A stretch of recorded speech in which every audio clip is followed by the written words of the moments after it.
મને બરાબર યાદ છે, મારા લગ્નના વાસણોની ખરીદી થઈ ને ત્યારે મારા દાદીએ દીવો લીધો અને સૌથી પહેલું વાસણ શું લીધું હતું ખબર છે? મસાલા ડિબ્બા. અને એ પણ એક નહીં, 2 મસાલા ડબ્બા. કેમ એ તમને સમજાવું કે દરેક ઘરમાં મસાલાનો જુદો જુદો ઉપયોગ કસ્ટમાઇઝ એને કહેવાય એ રીતે થતો હોય છે.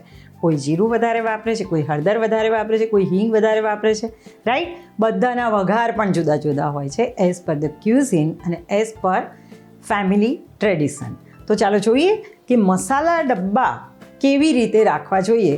મેં તો 2 લીધા હતા, પણ હવે હું 3 રાખું છું. તમે પણ મને કહેજો કે તમારા ઘરમાં 1, 2, 3 કે 4 મસાલા ડબ્બા રાખો છો. કારણ કે તમને જેટલું કુકિંગમાં ઇન્ટરેસ્ટ હશે એટલા વધારે ને વધારે મસાલાની જરૂર પડતી હશે, રાઈટ? અને એ મસાલા બરણીમાં કે જારમાં રાખીએ છીએ, પણ સાથે સાથે નાના કન્ટેનરમાં એટલે કે હેન્ડી મસાલા ડબ્બામાં રાખશો તો બહુ જ ઇઝી પડશે. જો સૌથી પહેલાં તો બેઝિક મસાલા ડબ્બા કે બધાના ઘરમાં આટલી વસ્તુઓ તો વપરાય જ. દાખલા તરીકે આખા મસાલા જો જોઈએ તો જીરું, રાઈ, અજમો અને મેથી આ વઘાર માટેના 4 મસાલા છે. અને બેઝિક જેમ આપણે આગળ પણ વાત થઈ એ પ્રમાણે મરચું, ધાણા જીરું અને હળદર આ બેઝિક મસાલા છે. એટલે આટલો ડબ્બો તો બધા પાસે હોય જ, રાઈટ?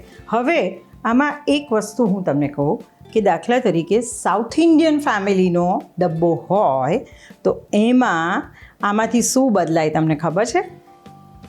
અજમો ઓછો વપરાય, જીરું ઓછું વપરાય, તો એની અંદર એડ થાય ચણાની દાળ, અડદની દાળ, સૂકા લાલ મરચાં અને હિંગ. આ 4 વસ્તુ એમના ડબ્બામાં એડ થાય. હળદર પણ બહુ જ વપરાય, મેથી પણ વઘારમાં વપરાય, રાઈ વપરાય, જીરું અને અજમો બહુ જ ઓછા વપરાય. એટલે એમના મસાલા ડબ્બામાં આ 3 વસ્તુ એડિશનલ જાય. ઓકે, હવે આ ડબ્બાનું બીજું એક વર્ઝન આપણે જોઈએ તો ઈસ્ટ ઇન્ડિયા એટલે કે કલકત્તા તરફની વાત કરીએ તો આમાં શું એડ થાય ખબર છે? પંચફોરમ મસાલો, ખસખસ એ લોકો પોસ્તો જેને કહે છે એ, અને સાથે આ જે આપણે પથ્થર કે ફૂલ કહીએ છીએ એનો પાવડર કરીને એ લોકો મસાલા ડબ્બામાં રાખે છે.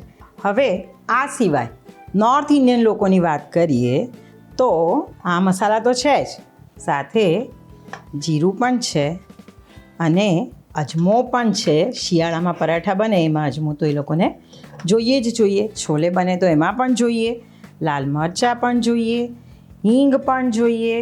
અને સાથે સાથે હવે હું જે વાત કરતી હતી કે મારો બીજો મસાલાનો ડબ્બો એની વાત કરીએ.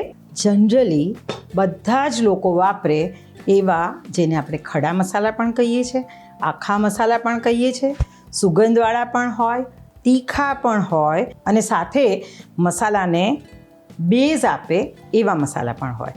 તો આ છે આપણા ખડા મસાલાનો ડબ્બો, આ છે લાલ મરચાં. આટલું તો આખા મસાલા જેને કહેવાય એટલું રાખવું જ પડે તો જ તમે મલ્ટિપલ ક્યુઝિનમાં રેસિપીઝ બનાવી શકો. એ ગુજરાતી હોય, નોર્થ ઇન્ડિયન હોય, સાઉથ ઇન્ડિયન હોય કે ઈસ્ટ ઇન્ડિયન હોય. સો જુદી જુદી ટાઈપના ક્યુઝિનને જો એક્સપ્લોર કરવા હોય તો આટલા મસાલા હેન્ડી રાખજો. તો ચાલો આ જ પાવડર મસાલા અને ખડા મસાલાને મિક્સ કરી અને હોમમેડ બ્લેન્ડેડ મસાલા કેવી રીતે બને એ આ સિરીઝમાં જોઈશું.